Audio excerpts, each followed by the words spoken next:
Humanitarian Love live session with Pauline. Hi, Pauline. Hi, Asel. Hi, everybody.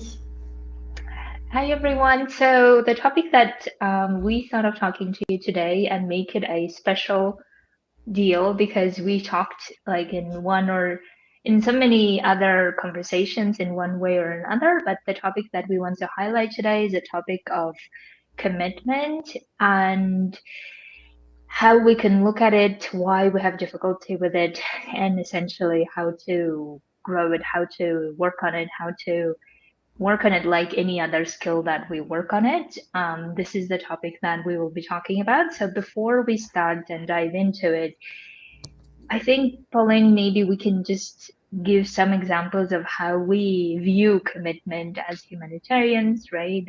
Like you're suggesting us to somehow we have lots of stories around commitment, I think, be it like in finding love, be it in relationship, be it in our work life, whatever it is. So the stories that we come up as to how committed or not committed we are.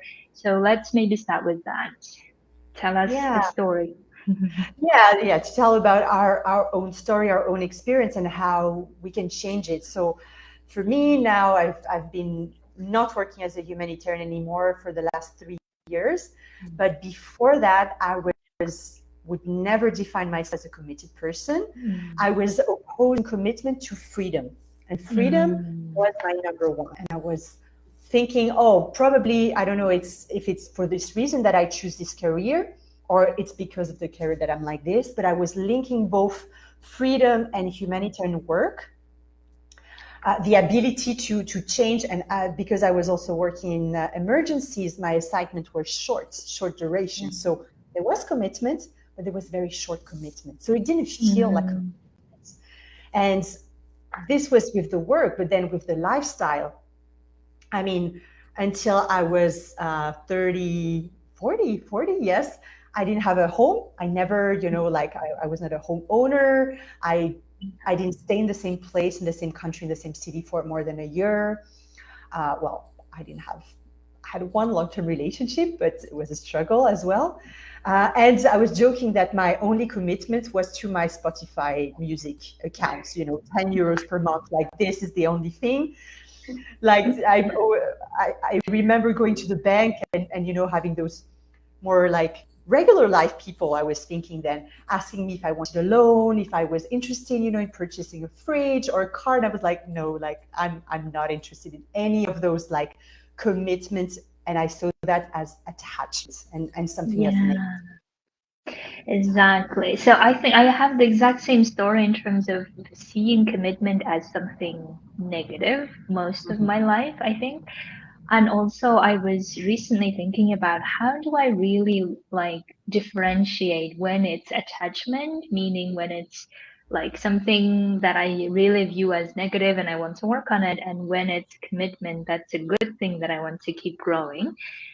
And I was really like struggling with this question of how do I or how do I know which one is happening, right? And the recent revelation that I have had for myself is the commitment is actually like we were talking about is to the bigger goal or cause or what calling, whichever way we call it, right? And then we are ready to go through, overcome whatever the challenges on the way to doing that. While the attachment is like feeling like I can't live without it or I can't function without it, and then therefore I have to stick to it, like very gluey kind of a feeling, constraining kind of a feeling. This is the attachment feels like, and commitment for me feels more like I'm on the right track. It's more like easy, fluid kind of a feeling that I have experienced in my own journey, right? So that's why I love how we started with this idea of how we may view commitment as an opposite to freedom, but actually they both could be on the same line, right? And then we misinterpret it often, meaning that, oh, if I commit, then I can't do X, Y, Z.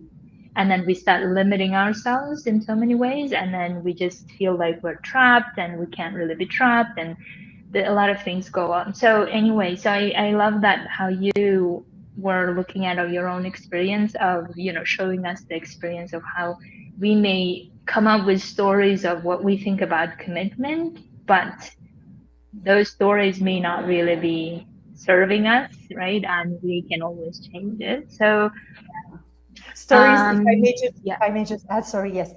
Stories or definition, I think it's really this like yeah, perception of what commitment is and how we um, are committed or not committed, and thinking, oh, I'm not a committed person, like labeling ourselves in a way that is not always yeah. serving us. Sorry, yeah. Exactly. About So that. that, ties very much into the next question of why we think like commitment is difficult, or why we have these stories of we shouldn't be committing. Maybe it's also the stories we're telling ourselves in some ways, or committing to something is not going to bring the results we want. Maybe the other story we tell, right? So why would you say that we have somehow have created these stories? Why we believe that it's difficult, or that's something that we may not be able to do, basically? Why do you think that?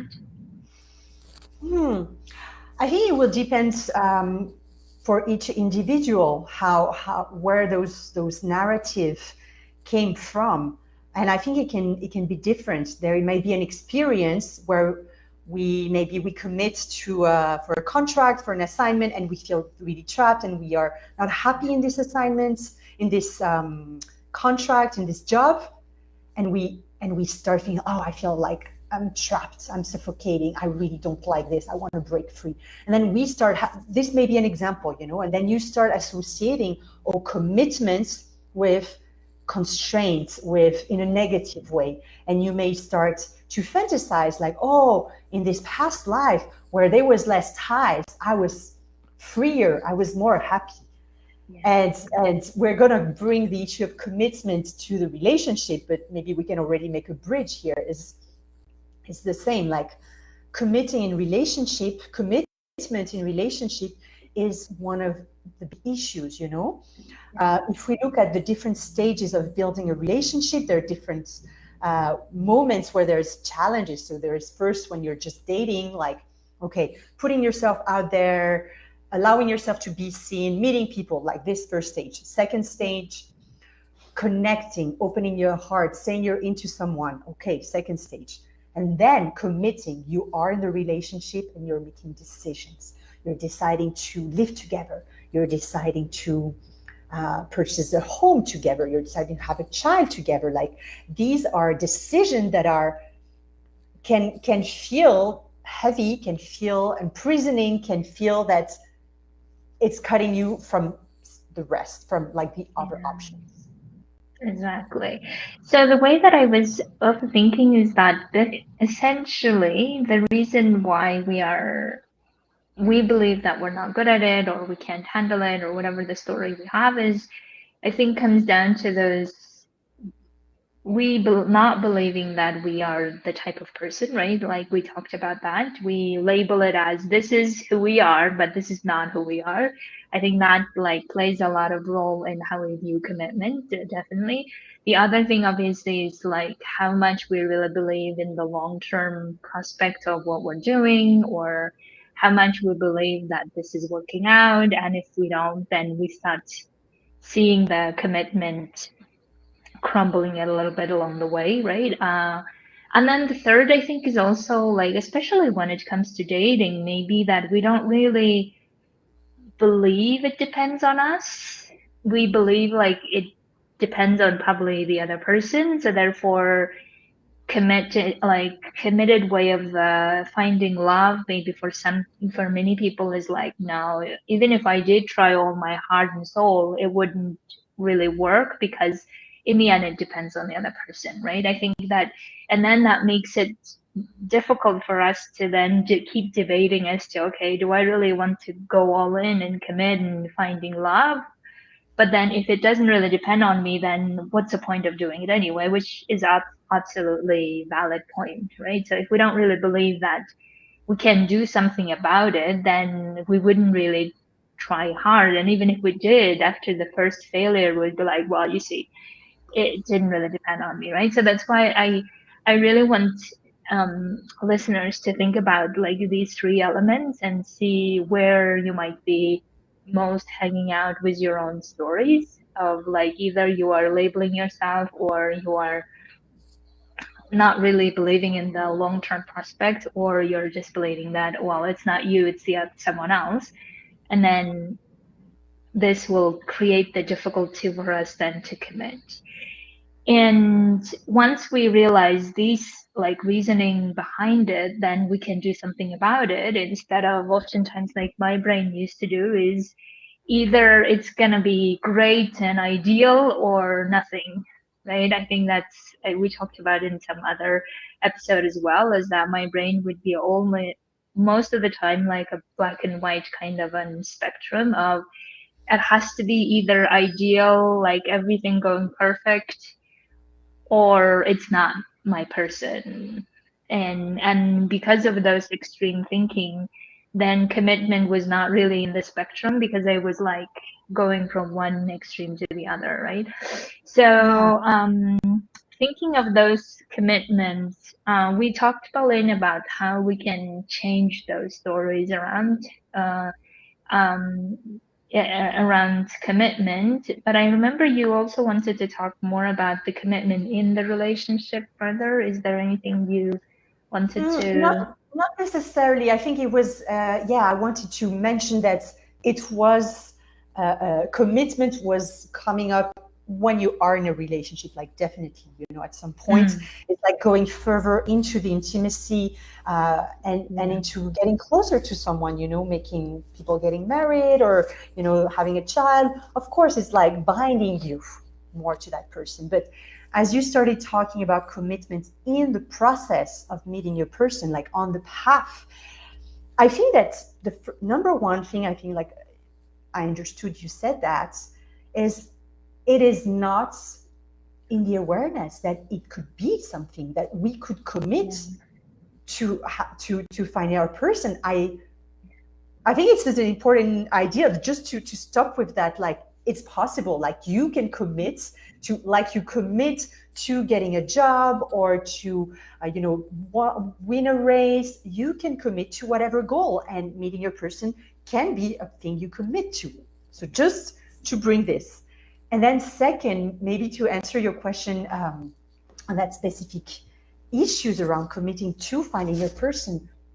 So why is it difficult? So first, because you don't consider that you could commit to it, and second, because if you do decide to commit, or if you consider committing to it, it's like weighing something. It's like, what Mm, am I winning? What am I getting? What am I losing? And when we talk about love, we mentioned it many conversations here, it comes with a lot of fears. So we might say in our conscious mind, I want to meet my person, I want to find love. We know that in the background, there's a lot of fears like, what if I lose myself? What if I lose my freedom? What if I lose my goodness? What if I get hurt? What if I get abandoned? So there's all these fears and mechanisms that are in the background that are here.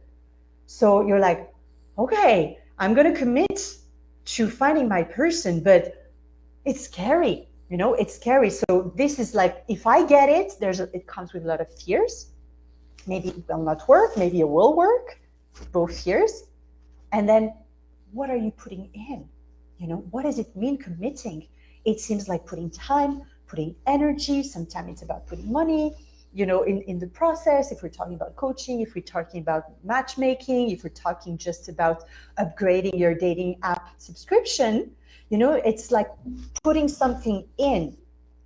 And with this come mostly the fears of like, yeah, losing some feathers on the way. Like, so no, usually that's the reason why we prefer to do it like one foot in, one foot out, like to our not going yeah. full in. You said that word, going full in. Maybe something else is when we think committing, or what we think going full in. What do we think of? What are the association that we're making in our mind? Does it mean like forcing ourselves? You know, going on a dates when we don't really want to, instead of Mm, staying cozy at home. So there are different things there. There's one, the idea of is committing to finding love something, and it is. We want to share with you that it absolutely is. Number two, all the fears coming up with committing to something and the fear of having it or not having it, that might both be there. And then what am I to lose there? What am I going to lose my time, my energy, my goodness in the process for something that I'm not sure I'm getting? So these are, when we talk about dating and finding love, like these are all the reasons, and there are a lot, right, that will make you not feel committed to yours. Exactly. So when those fears happen or come up, which they will, we all know they will. So it's like no, reason to be pretending they won't or making them nice. They will come up. The question always is for me when those fears come up is I always like bottom line, I ask myself, do I really want to make major decisions because of these fears? Right? This is my go-to poll. I don't know how to tool maybe is the other way to use it is like, do I really want to make these decisions of whether to commit or not because of these fears or not, right? Because of course fears may be telling us what to look out for, how to view this, what to do, what not to do. So fear is a very important indicator of things to look at. But I find that fear is not a good indicator when it comes to making decisions because of fear, because what often then I find is that I get very constrained and my focus gets very narrow, and I find myself making decisions maybe not really in my favor. And therefore, I was thinking like how else could we look at the commitment and continue committing to finding love and finding relationship? How else could we deal with these fears that come up or the doubts or whatever else that's coming up? And my way of looking at it is that whenever the fear comes up, I would always turn to my trust, or I will always go to my like inner trust or inner, whichever the way that you associate. For me, it's always trust, and that I always come in to say, okay, if I'm trusting myself that I will be fine in either of those situations of, being disappointed, not being disappointed, getting something, not getting something, whatever it is, if I'm really trusting myself in this moment that I will, yes, get disappointed, but I will be fine. I will go through this. I will process through it, or I will find someone else. Then my trust always tells me that I want to continue committing to finding love. I want to continue committing to achieving what I want, right?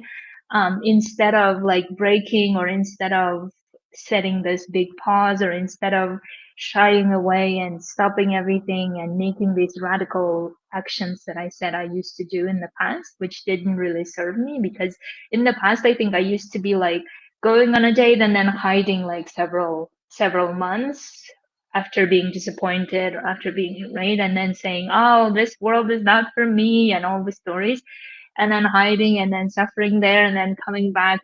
And then in the meantime, I'm realizing, at least for myself, is that I don't really want to be the person who like distrusts myself and what I'm going through, or because of fear making radical decisions, but rather I want to just in that moment calm myself and trust myself that I will know what to do, but I want to continue committing anyway, even if in those difficult moments where things are not going the way I want to. And one of the things that I recently saw on Facebook, unfortunately, I don't remember the name, but there was this post that said, if your child came home from, attending an extra curricular activity, and he said, Mom, I want to quit doing sports, for instance, right? And how would you advise your child? And I love the answer there. It said, you could say to your child that you can quit, but you can do it on a good day.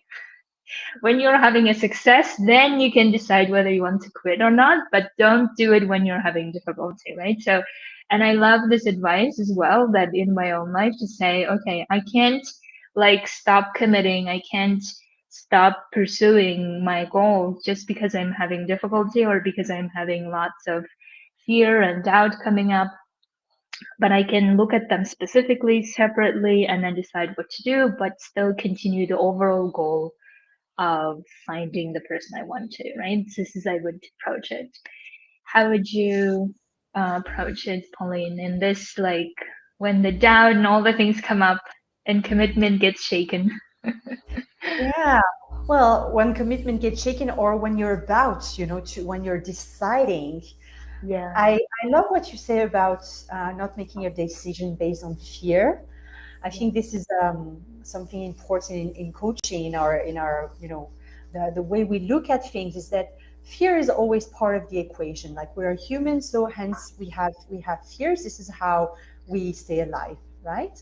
But then do you get to make your decision based on the fear or based on your what I call the desire, what is there for you, you know?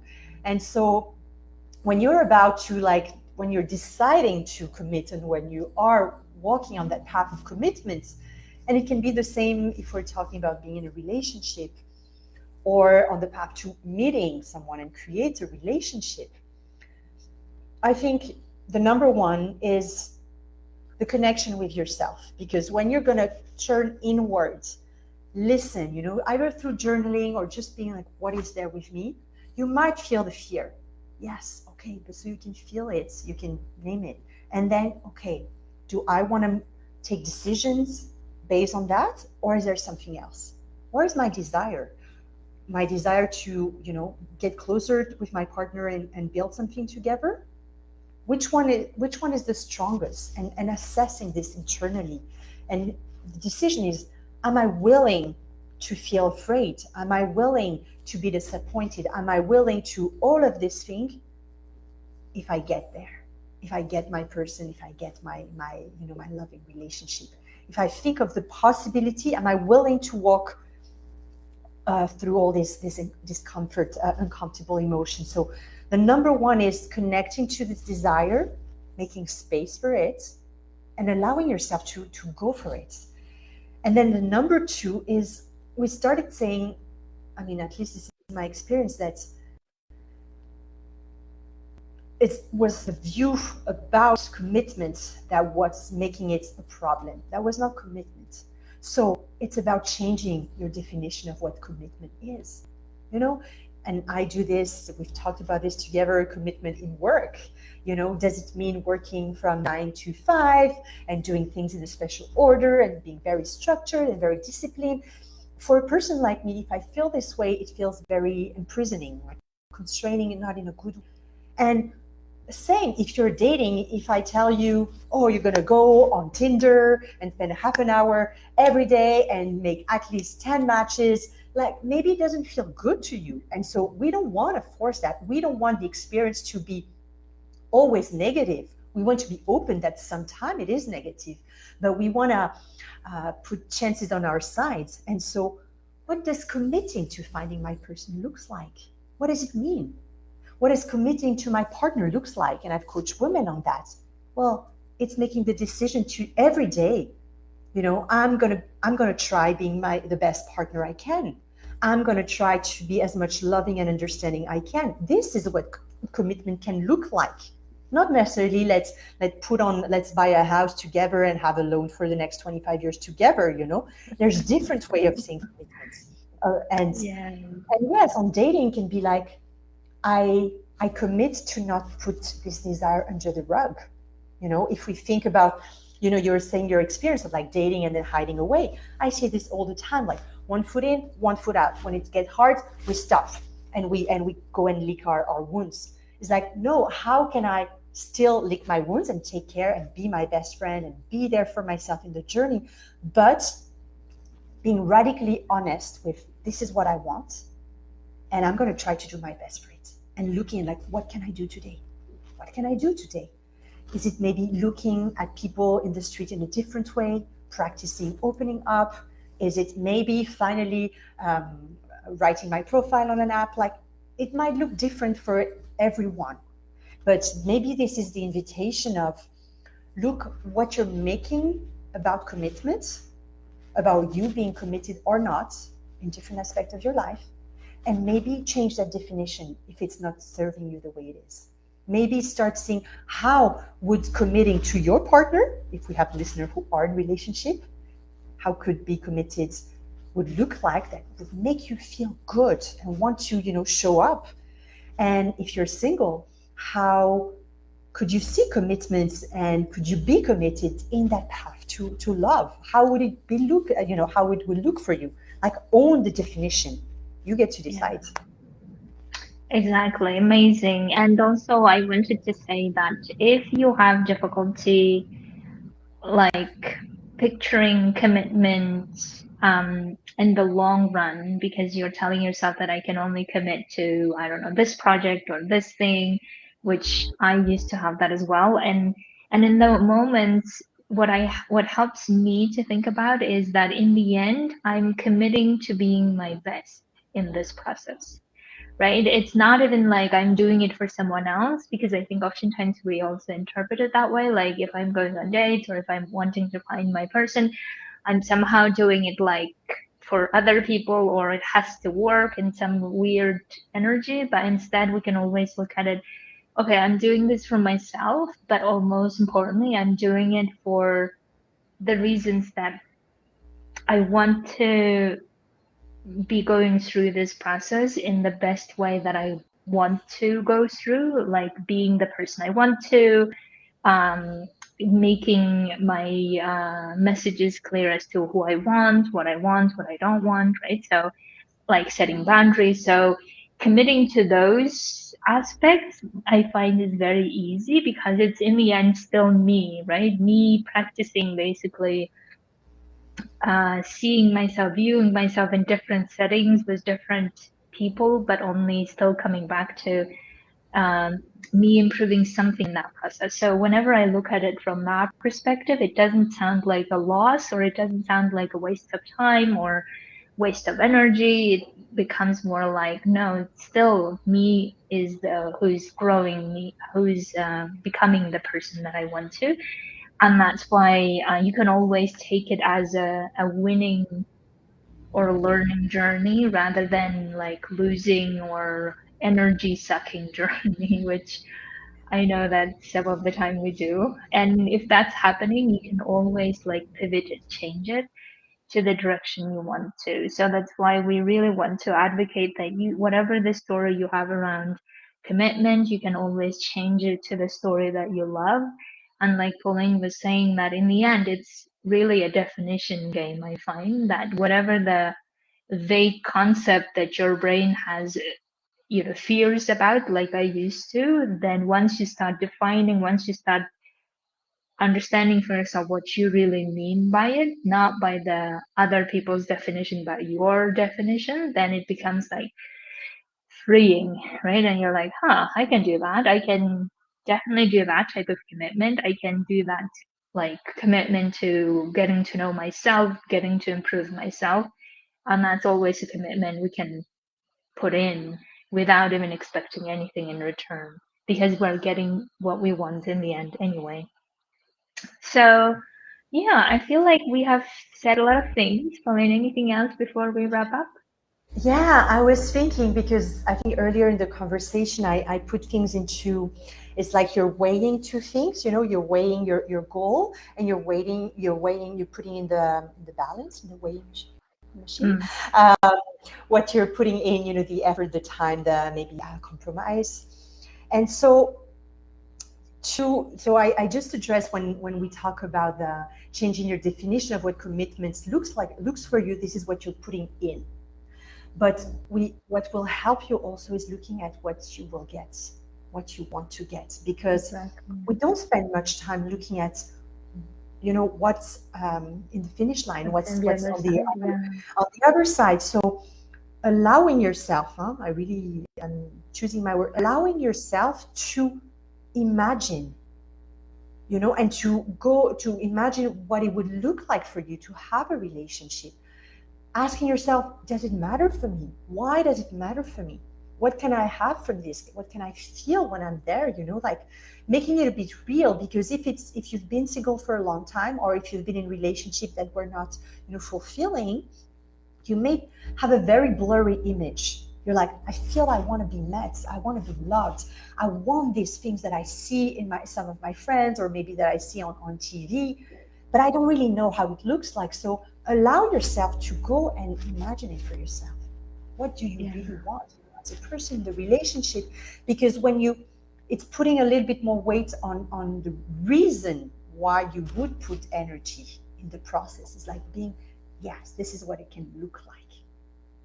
Yeah, Yes, amazing. Exactly. Always have that end in mind. That will always help us, yeah, get back to what we're really going towards, right? Instead of getting like lost in the process or wanting to stop or whatever the thing that we want to say. Yeah.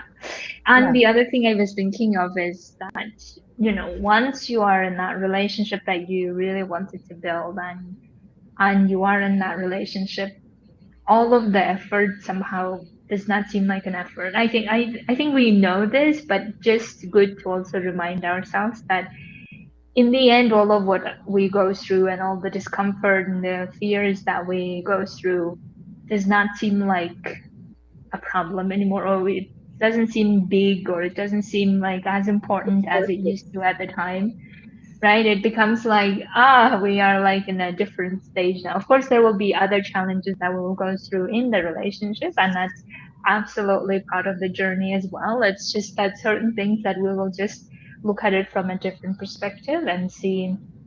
Once we have the goal, then we don't really think of those challenges as being as important at the time that we used to think it was. Yeah, So think about that perspective as well.